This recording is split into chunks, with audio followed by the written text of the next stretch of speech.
Welcome to Kingston Libraries. I'm Greg, and over the next few videos I want to look at books that you may have heard of or possibly seen the film of, but you've never actually read. First, let me set a scene. It's the Arctic Circle and there's a ship trapped in the ice, a sailing ship. The crew look into the distance and they see a sled being driven by a giant figure, and it disappears into the distance. Next morning they see another sled by the side of the boat with a man in it, and this man has been pursuing the first sled for weeks and weeks. This is the start of one of the great stories in the English language, Frankenstein. Most of you have probably seen one of the many hundreds of films based on the book. You've got a rough idea of the story. A scientist named Dr. Frankenstein decides to make a creature out of scavenged body parts, and he reanimates it. The creature escapes, kills lots of people, and often in many film versions he's killed by an angry mob. But there's a lot more to the book than just a mad scientist and an angry creature.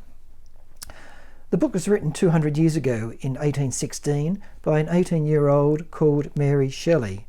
You must Google Mary Shelley. Her life story is more amazing than her book. The book was originally called Frankenstein, or the Modern Prometheus. Prometheus was a character in Greek myth who decided to steal fire from the gods, and the gods punished him for trying to do something that only the gods should be allowed to do, which is have fire. Now, Dr. Frankenstein is a modern Prometheus. He's trying to do something that only the gods should be allowed to do, namely create life. But he does succeed. But no, he doesn't shout, "It lives!" But he does pay a terrible price, because the creature has acquired knowledge and speech and awareness, and he discovers that he's an outsider. He's a freak.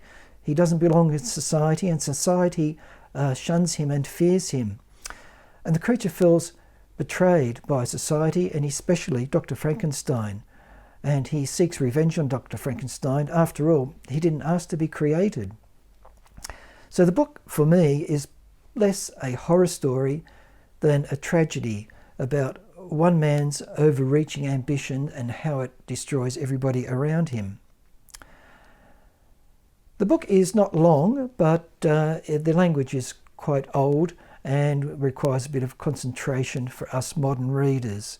It's told from a number of viewpoints. Firstly, from the viewpoint of the sailing ship captain, and then from the viewpoint of Dr. Frankenstein, and lastly, we see the story from the creature's viewpoint. Now, for me, it's one of the most influential novels around, and the reason for that is its themes. The themes are still things that are current today. Firstly, how far should we let our knowledge take us? How far should we let technology go? Secondly, how do we treat those who are not like us? Thirdly, what is evil? How do we acquire evil? Are we born with it, or is it something that we acquire from society?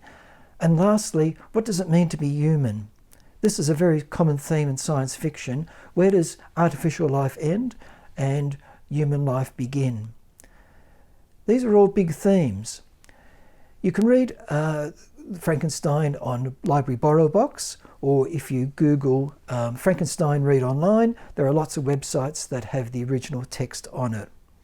As I said, these are all big themes, and they all came from the pen of an 18-year-old girl 200 years ago who wrote, "I busy myself to think of a story, one which would speak to the fears of our nature."